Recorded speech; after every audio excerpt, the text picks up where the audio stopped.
club sandwiches and English fizz from the winery which took home the world's finest glass of bubbly trophy. Fox and Fox. Fox and Fox from Sussex. We have got a gold medal winning wine. Gold medal in the creamy category. The inspiration, a blanc de gris. A blanc de gris. What is that, you ask us? So it's the Pinot Gris grape, and I believe they've got kind of a splash, or they say a dash of ripe Chardonnay in there. So here we're looking for a beautifully balanced fizz, full of bubbles, and enticing zesty fruit characters. So let's see how that goes with the old creamy category, because zesty and creamy don't always combine. But another point here, good bit of information on the bottle here. Dosage 8.5 grams per litre. It's a brut, isn't it? It's a brut 2014 vintage. And on the lees, so in the bottle with the yeast sediment still in there, they put it away for 36 months, which is a long old period. So a lot of work and time in this bottle, and we're about to release those bubbles, aren't we? Yes, we are. Let's give it a go. I believe they planted their first vines in 2004 and started producing their first sparkling wine in 2009. 2009, and when we say they, we're talking about Jonica and Gerald here, so it's a family, husband and wife. It's a smaller kind of grower, English sparkling wine you'll find down in Sussex, but they've really made some waves in the industry. Countless medals and trophies under their belt already, very recognised in the sector, and you sometimes pop into a restaurant and you don't surprise yourself that you'll find English fizz on the list and you'll find Fox and Fox. So again, we're going to give this Blanc de Gris an open. Here we go. Always the best part of the day. You twist the bottle, you don't twist the cork. You twist the bottle. Here we go. And you let out a whisper, and already I can smell that kind of yeasty, toasty, cakey, yellow fruit aromas. Just cooked here. Just from that initial kind of burst from the opening of the bottle. So let's give this a taste. I think we're going to be in for some good aromas and flavours here. Here we go. Lovely. So Oliver probably just showed you there, but plenty of fizz, very lively in the glass. A nice straw, citrus, lemon colour to the wine, and very alive with aromas.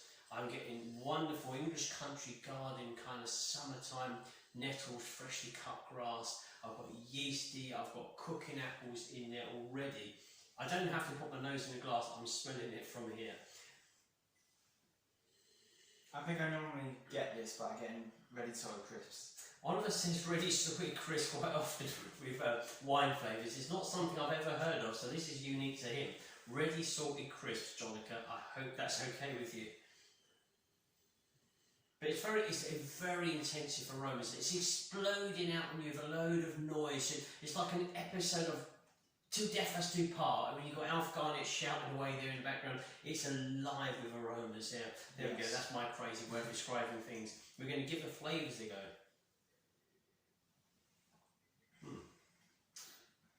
Very good. I'm going to put some more bubbles in the glass.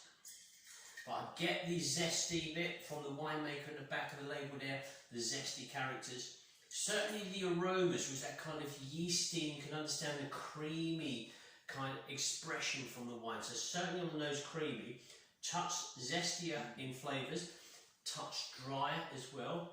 Although the 8.6 grams there, stated on the bottle, it's not overly sweet, so don't worry if you're not a fan of sweet wines. It feels very good quality, natural sugars from the grapes.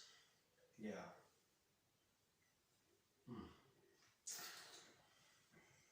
Yes, it's a green apple zestiness, is a touch of lemon, a splash of lime in there, a kind of grapefruit style.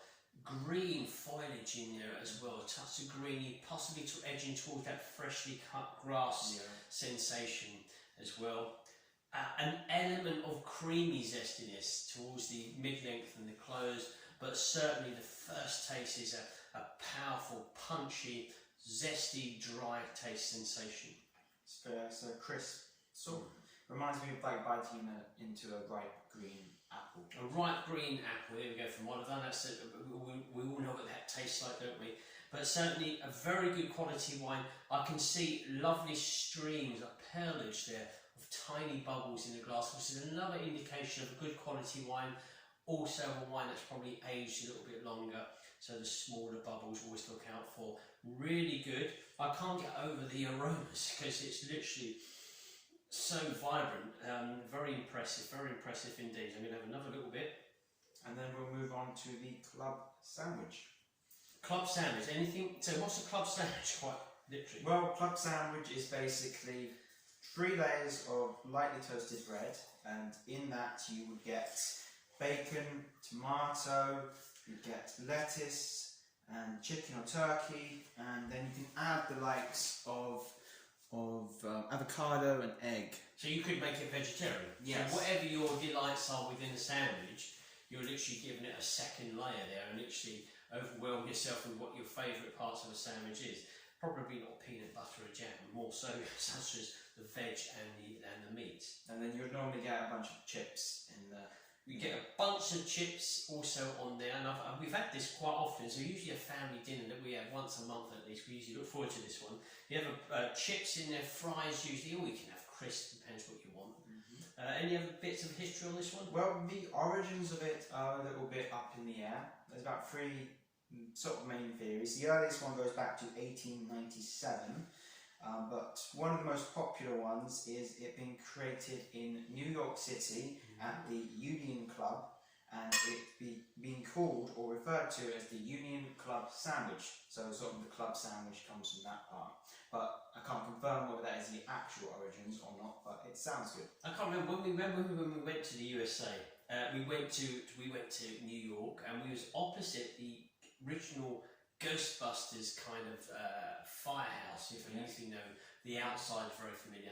And there is, funny enough, a restaurant opposite on the other side of the street called Walker's. So we popped in. Did we have this at Walker's? We had something like this. Something. I can't 100% recall, but something. Like we had I think we had a club sandwich at Walker's restaurant opposite the Ghostbusters building there. This is a favourite of mine. We've never paired it with a sparkling wine, so it's the first time we're doing this, and I think we need to give that a go now. Anything else you want to add?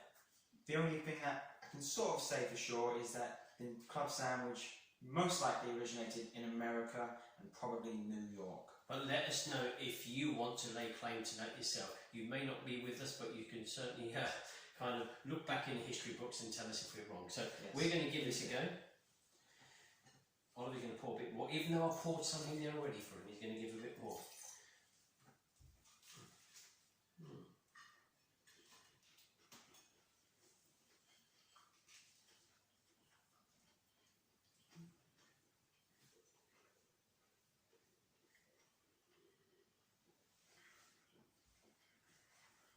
Lovely. The sandwich is not too heavy, not too greasy neither. It's a nice balance. It's relatively light, the sandwich, even though it's quite a hefty chunk. The wine comes in, I'm thinking the wine would be a lot more, obviously have far more power with the pairing, but it doesn't, it's harmonised. You're coming in, you've got softy yellow fruit expression. You're keeping the meaty, savoury flavours from the bacon, especially the chicken, the white meat, the chicken showing very much. But the wine cleanses the palate a touch as well, but it's not overly aggressive. So for me, it's a good pairing. Yeah, I have to agree likewise. You still get the bread, you still get the chicken, the bacon, the tomato, even the egg, and then the sparkling wine comes in and sort of infuses itself in with it. It cleanses the palate a bit, but also adds in the sparkling wine flavours of the yellow fruits and the orchard fruits and stuff like that. It's a really good pairing. So it's, if you enjoy both the meal and the wine, this is allowing you to do so.